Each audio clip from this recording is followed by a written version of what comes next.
So the draft is 25 days away, and our Washington Wizards are expected to be super aggressive on draft day. Like, I feel like every day I wake up, I see a new report about us being aggressive on draft day. Like, dude, every day I wake up, and I like it. I'm not complaining.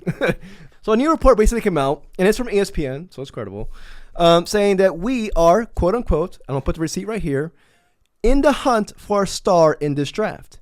They go as far as saying that we may not even not settle for Jeremiah Fears or Trey Johnson, that they possibly don't even fit in that criteria of a quote-unquote star. That's their words, not mine. I'm going to give you the name. It's Jeremy Woo from ESPN. They're also saying that we need a blue-chip prospect, and which, to be honest with you, like, I feel like we all know that. You know, I stated that in a previous video. Who cares if I stated it? Nobody likes I told you so, guys. But, like, you know, this was supposed to be our draft, that we got a blue-chip prospect. We didn't get it. We got scorned by the lottery gods. Fuck Adam Silver. Did this video get demonetized yet? Possibly. If I keep saying that word about Adam Silver, it will get demonetized. I don't care. Adam Silver, dude. Anyways, there's a second part to this report that almost made me run away from home. I was livid. And I'm getting tired of this. But I'm going to read it to you guys after this brief commercial break. Anyways, if you enjoyed this video, please like and subscribe. I would truly appreciate it. All right, let's get to this part. So the report basically states, and I'm going to put it up for you guys to read it for yourselves. They're stating that we are eyeing the Sixers in a possible trade. This is not just this report. All the other reports are saying that too, like, you know, and they're like hypotheticals as well. And they're saying that in doing so, we may absorb Paul George's contract in trading up to 3, while also adding assets on that trade package. Let's address the podcaster in the room. To another episode of Podcast P. Podcast P. Podcast P, fam. Back to another episode of Podcast P.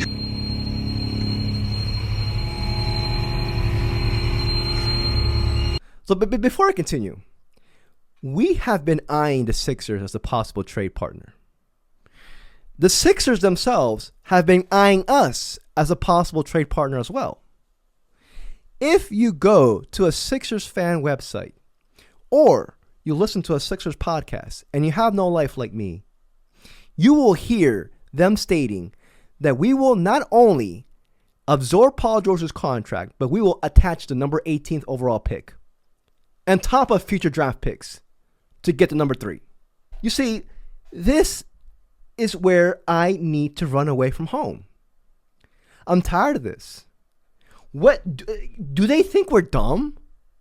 We have a chef at GM in Will Dawkins who will not allow us to get trade raped. A dumb duck like me immediately knows that's trade rape. Are you freaking kidding me? That contract is venomous, whatever. It was made in a lab by Lex Luthor. If that contract comes back here to the DMV, we're all getting strep throat. We're fucked. No, dude, no. It's like off the top of my head. First off, Paul George doesn't fit the timeline with the Wizards. It doesn't. He doesn't. Second off, that contract, 4 years, $211 million. I'm going to put the contract details right here. We will be cap strapped for the next 3 years. He has 3 years left. 150 mil plus. We will have no wiggle room. We're screwed. We're stuck with him. What are we going to do? Amnesty him? Nobody's going to want to trade for him. On top of that, he is not a great leader. He doesn't fit the quote-unquote veteran for a young roster. Okay, so like we all saw Norman Powell dog him, saying that quote-unquote he wasn't a competitor, wasn't a guy who didn't want to win, stuff like that. And look at the Clippers now. Without Paul George, look at them. They should have gone even deeper in the playoffs. We got screwed, but you know, like there's no way around it that you can convince me that this would be a trade for us that we will at least consider with us attaching assets to it. Now, if the Sixers want to be like, hey, we will give you Paul George's contract for 3 and 6, and then they want to attach some assets to entice us because we're doing them a favor. It's not the other way around. They're not doing us a favor anymore if we're absorbing his contract. And they're just like, all right, you like second round picks? Here's 2, here's 3, maybe 2. I don't know. I don't know. They need to toss in stuff to entice us. Give us Jahan Dotson. If you know, you know. As a matter of fact, no, keep Jahan Dotson. I'm just like, I don't understand that logic. What can't Lonzo do? Ball Can't stay healthy. You saying I'm loving? That has nothing to do with the game. Yes, it does. That's like saying, You can't say that. why not? Look at our boy. Look at our boy. I calmed down. I calmed down. So this is a hypothetical trade proposal between the Sixers and the Wizards that I figured I should show you guys. It's basically us giving up Chris Middleton, Marcus Smart, Sadiq Bey, who can very well help the 76ers next year on a cheap deal. 6th overall pick and a 2026 first-round pick from us that we have from the Thunder, which is going to be a low first-round pick. This is from Greg Finberg. Highly respected dude. Much respect to him. He knows more about basketball than I ever will. What do you guys think about it? Personally, I wouldn't do it. I'd rather you keep Middleton and Smart because they're good vets for the Young Bucks. But anyways, let me know what you guys think. For that trade, I wouldn't do it, honestly. That's a no. Nay. But anyways, fuck Paul George. What the fuck? All right, we're gonna be positive now. So then also there's another report. There's another part to that report. This is all from Hoops Hype as well, but also correlated with ESPN, the ESPN writer. They also said that we could possibly trade back from 6 to 8, and this is something that I've been thinking about lately. If all else fails and we're stuck at 6, we didn't get to trade up, and we got the guys who we wanted all got taken. I'm assuming Trey Johnson goes top 5. We're at 6. Would we trade back? And if so, how far would we trade back? I would not be surprised if we trade back with the Nets, and the Nets only, because it looks like the Nets are eyeing Jeremiah Fears. And, so in case y'all don't know, Jeremiah Fears and Trey Johnson's, in all mock drafts and all reports that I'm reading, they are the 2 favorites for us if we stay at 6. As a matter of fact, I think we might have traded one spot, maybe perhaps to get Trey Johnson with the Jazz. But anyways, I like Trey Johnson. I really do. Jeremiah Fears, I'm a little bit I don't think his shot will ever translate to the NBA, especially a 3-point shot. I would not be surprised if we trade back 2 spots in that scenario if we fail out trading up.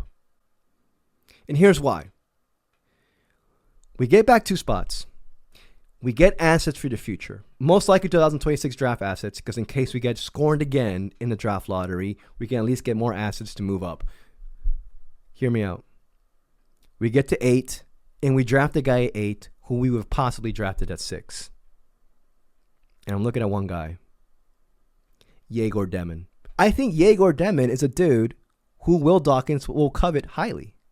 He fits the quote-unquote Will Dawkins prototype prospect. I would not be surprised.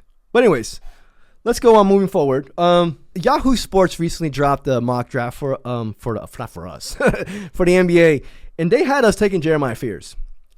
In doing so, they dropped a little nugget that I figured I should share with y'all.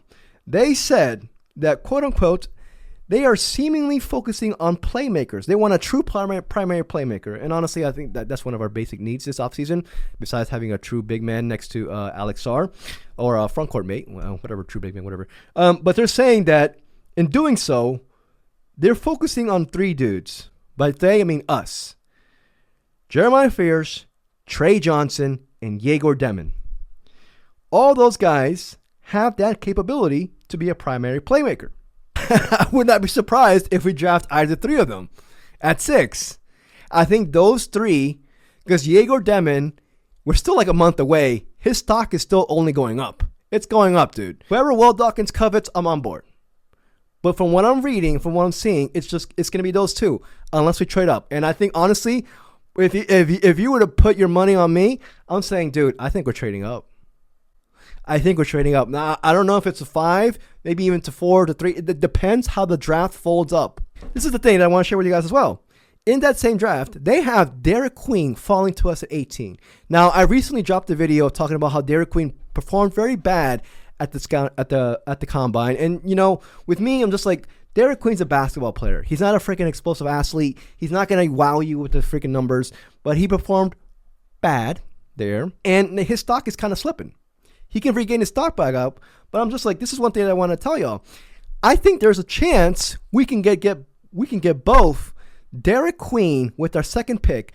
I mean, by us trading up with our 18th pick with another asset like Corey Kispert trading up, and a guy like Yegor Demon or Fears or Trey Johnson, whoever gets at 6. I think there's a nice chance we get a guy like Trey Johnson and Derek Queen in this draft.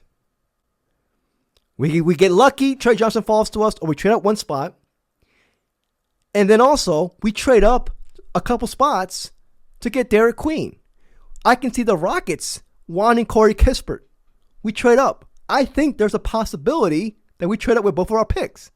So I'm just saying, I think Derek Queen is out of the mix with our first pick, but he is certainly well within the realm for our second pick. I truly think that, dude. Call me wrong, call me a doofus. I this is just from what I'm reading. Let me know what you guys think. This is come to the point where, CBS Sports, they haven't dropped their mock draft yet. CBS Sports is my favorite mock drafts, either for the NFL or the NBA. For some reason, CBS Sports is always plugged in. They got the best insiders. I don't know who the hell works for them. Alex Jones? They really, they always are on the mark with their mock drafts. So I'm waiting for the mock draft. The last one they dropped was 5 days ago, I believe. Waiting to see where they're going to have us with, because they had Yegor at 8 last time, 5 days ago. They had Yegor at 8. Could he continue climbing up? Could Yegor even go number 5? To the Jazz. The Jazz be a little freaky up there. We all know who's going to go 1, 2. 3. 3 is the spot where things could get shaky. I'm going to leave y'all with this, and this is just my input. Ace Bailey does not fit in Philadelphia. He does not. And I'm thinking impartially, because I know y'all know I like Ace Bailey. Ace Bailey going to Philadelphia could very much well damage his NBA career. He doesn't fit their timeline. He is supremely raw. He's going to go in there in a high-pressure environment with those beat writers, those fans, and he might not succumb to it. If I'm the Sixers, I'm not drafting Ace Bailey. He doesn't fit the timeline. He's not going to help you in this year or next year to winning basketball. Also, the veterans there are horrific. Who is he going to learn from? Podcast P? Joel Embiid? I think the Sixers is the worst spot for Ace Bailey, even ahead of the Hornets. I can see Ace Bailey flourishing in Utah, perhaps, even though they drafted dudes like Taylor Hendricks and Cody Williams. I can see him flourishing here in DC. I don't see him flourishing with the Sixers. The Sixers is just like, it just screams just like they cannot afford to miss out on this pick. And not only that, they can't afford to wait. And with Ace Bailey, you need time to wait. So I think the Sixers need Concanoople. That's all I'm saying. I don't think Con's going to go number 3, but Trey Johnson could go number 3. I wouldn't be surprised. And if Trey Johnson goes 3, VJ Edgecombe most likely will go 4. Bailey's there at 5. Could we trade up one spot again, like we did with Bilal Coulibaly, to go up one spot? Y'all let me know, dude. If you enjoyed this video, please like and subscribe. I'll truly appreciate it. Until next video, peace, y'all.